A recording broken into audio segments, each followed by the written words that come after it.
ढूंढ लो मुझसे बिछड़ कर गर कभी मेरा ठिकाना, है कसम तुमको यही हरगिज न मेरे पास आना।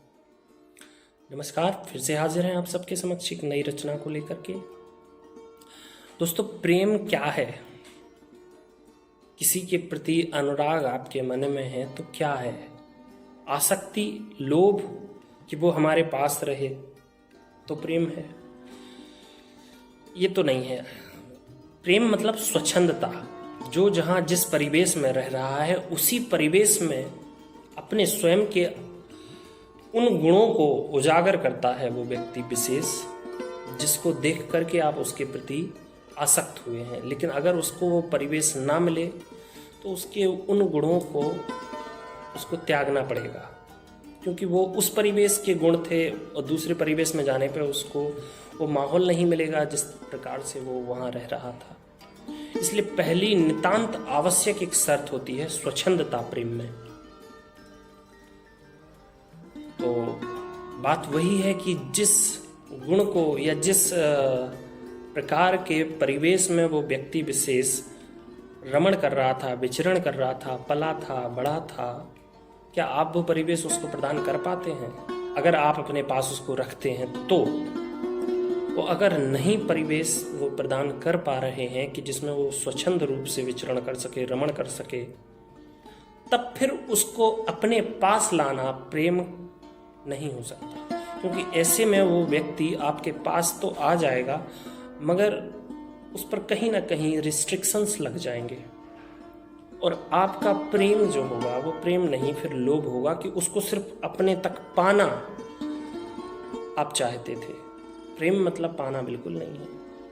एक जगह राजेंद्र राजन जी लिखते हैं कि पल दो पल का मिलन ही प्रणयांत मत समझ लेना, प्रेम देवता के मंदिर में देना ही देना है। अर्थात प्रेम में लेना नहीं, देना है। मतलब आप जिसके प्रति आपका जो अभीष्ट है, उसके प्रति जिसके प्रति आपके मन में अनुराग है, उसकी सुख की कामना करना ही प्रेम है, अपने पास रखना नहीं। और चाहे वो अभीष्ट कोई भी हो सकता है। हमारे शास्त्रों में भी तो यही कहा है।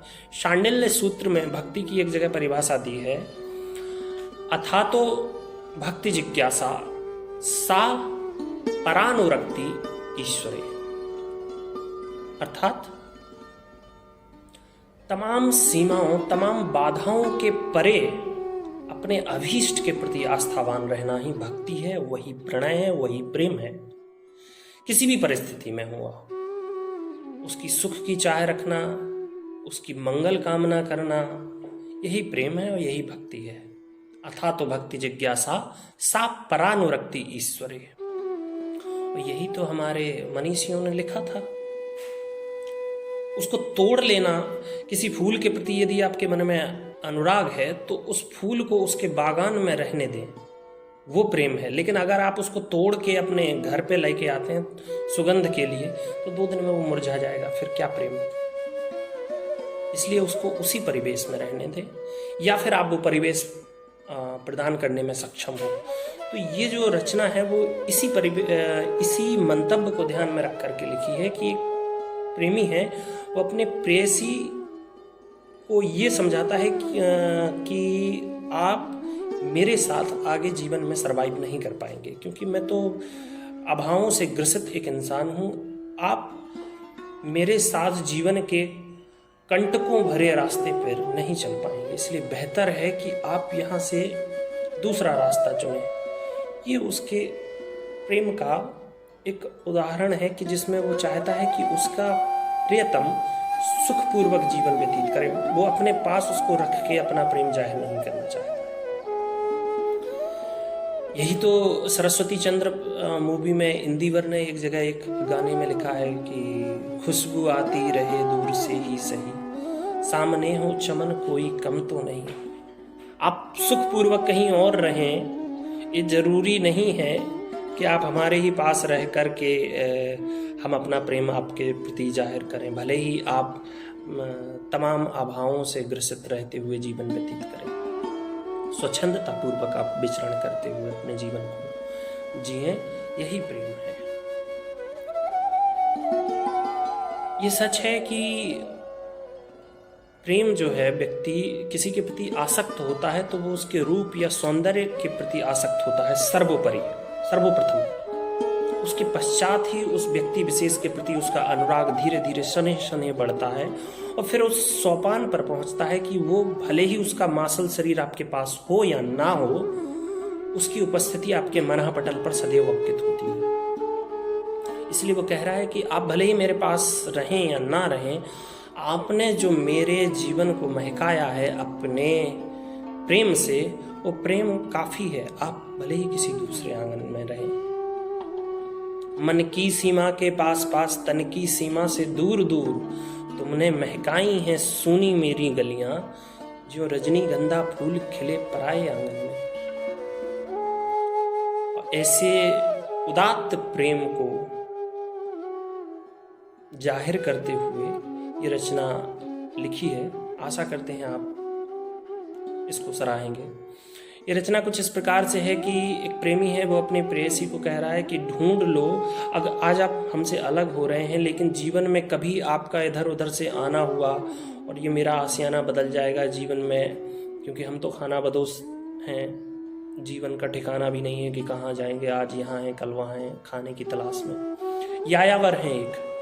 तो वो कह रहे हैं इन केस अगर कभी आप हमें मिल जाएं तो क्या करना है, एहतियात बरतना है क्या कि ढूंढ लो मुझसे बिछड़कर गर कभी मेरा ठिकाना, है कसम तुमको यही हरगिज ना मेरे पास आना। क्यों मैं विषमताओं का आदि, हर घड़ी दुख झेलता हूँ, कोई सुर भी ना खुशी की, सूल संग ही खेलता हूँ। मैं विषमताओं का आदि, हर घड़ी दुख झेलता हूँ, कोई सुर भी ना खुशी की, शूल संग ही खेलता हूँ। हर्ष के संग वैर मेरा, पोषता अवसान मुझको। हर्ष के संग वैर मेरा, पोषता अवसान मुझको। ताल में आभाओं की नाचूं, कैसे दर्पण दूंगा तुझको। इतनी सारी कमियां हैं मेरे जीवन में, अभावों से ग्रसित ये जीवन भला आपको कैसे सुख देगा। और नीरज जी लिखते हैं ना एक जगह कि मैं जन्मा इस हेतु की, कुछ उम्र आंसुओं की बढ़ जाए, तुम जन्मी इस हेतु की, मेहंदी रोज नए कंगन बनवाए। तुम उदयाचल में अस्ताचल, तुम सुखांत की मैं दुखांत की, मिल भी गए अंक अगर अपने तो रस अवतरण कहाँ पर होगा। इसलिए बेहतर है कि यहीं से आप जीवन की उजली हुई राहों की तरफ बढ़ें। ये तो अंधकार आपके लिए नहीं है। इसलिए वो कह रहा है, लेकिन जीवन में वो कह रहा है कि क्या होगा कि अगर आप भले ही आप मन को समझाना होगा, लाख झगड़ेगा हृदय पर, तुम नहीं एक पग बढ़ाना, है कसम तुमको यही हरगिज न मेरे पास आ। वो कहता है कि मेरी तो नियति है, जो कुछ भी हमने किया सब में असफलताएं झेली हैं, पर इसका दोषारोपण आप पर नहीं करना चाहता। ना ही ये चाहता हूं कि समाज या जमाना आप पर दोषारोपण करे कि देख लो सामने वाले ने आपके चक्कर में जीवन में विफलताएं ही हासिल की। हमारी तो नियति ही हो गई है, जिस भी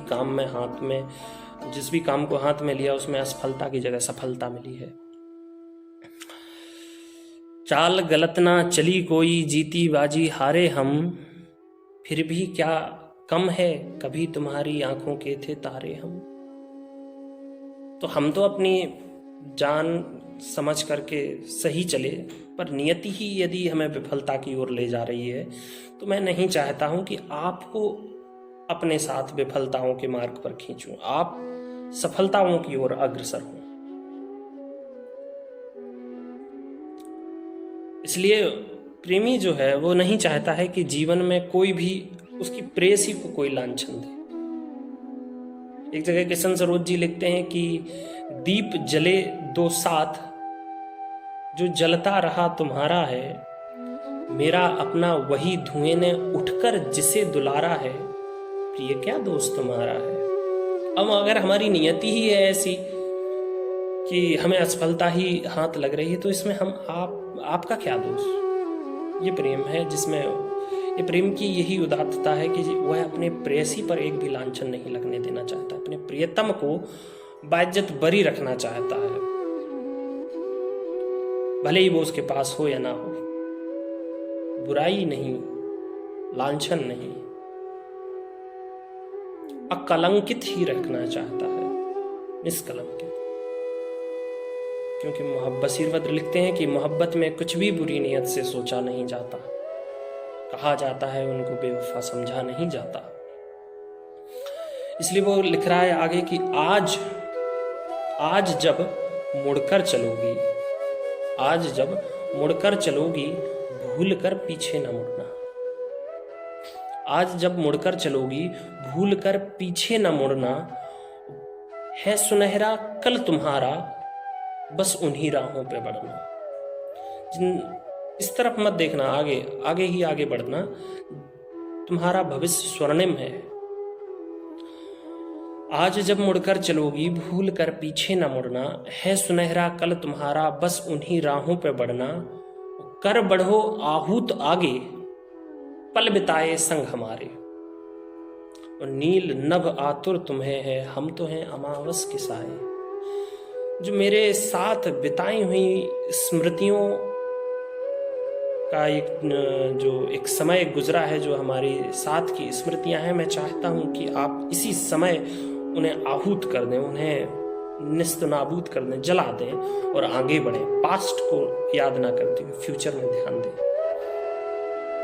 क्योंकि यदि आप मेरे प्रति आसक्त रहे या मेरे प्रति जरा सा भी आपके मन में लोभ रहा, मोह रहा, तो यह आपके स्वर्णिम भविष्य पर प्रभाव डालेगा। वो मैं नहीं चाहता हूँ। इसलिए वो कह रहा है कि कर बढ़ो आहूत आगे पल बिताए संग हमारे, और नील नभ आतुर तुम्हें है हम तो हैं अमावस के साए। और डूबता मुझको भंवर में, वो कह रहा है ढाढ़स बता, वो एक किस्म से उसको एहतियात बरतने के लिए बोल रहा है कि हमारा तो निश्चित है कि हमको एक ना एक दिन कहीं ना कहीं असफलताएं इतनी मिल रही हैं कि पता नहीं कहाँ जाएंगे। लेकिन वो कह रहा है अपने हृदय को थोड़ा कठोर करना। डूबता मुझको भंवर में देख कर ना डगमगाना, है कसम तुमको यही हरगिज न मेरे पास आना। ढूंढ लो मुझसे बिछड़कर गर कभी मेरा ठिकाना, है कसम तुमको यही हरगिज न मेरे पास आना। यही तो प्रेम है। सर्वदा अपने प्रेयसी, अपने प्रियतम, अपने अभीष्ट के सुख की कामना करना, भले ही आप दुख में रहें, बिछोह में रहें। और हमारे मनीषियों ने तो यह भी कहा है कि ना बिना विप्रलंबेन संयोगा पुष्टिमश्नुते, अर्थात बिना बिछोह की पीर का अनुभव किए संयोग का रसास्वादन आप नहीं कर सकते हैं। धूप की जो तपिश है वो वही जान सकता है जिसने छांव का अनुभव किया हो, या जिसने छांव का अनुभव किया हो वही धूप में जाने पर समझ सकता है कि छांव का महत्व क्या है। तो वियोग में पीड़ा को झेलता हुआ व्यक्ति ही संयोग का सही रूप से रसास्वादन करता है। इसीलिए कहा गया है ना बिना विप्रलंबेन संयोगा पुष्टिमश्नुते, और यही भाव इस रचना में बताया गया है। धन्यवाद।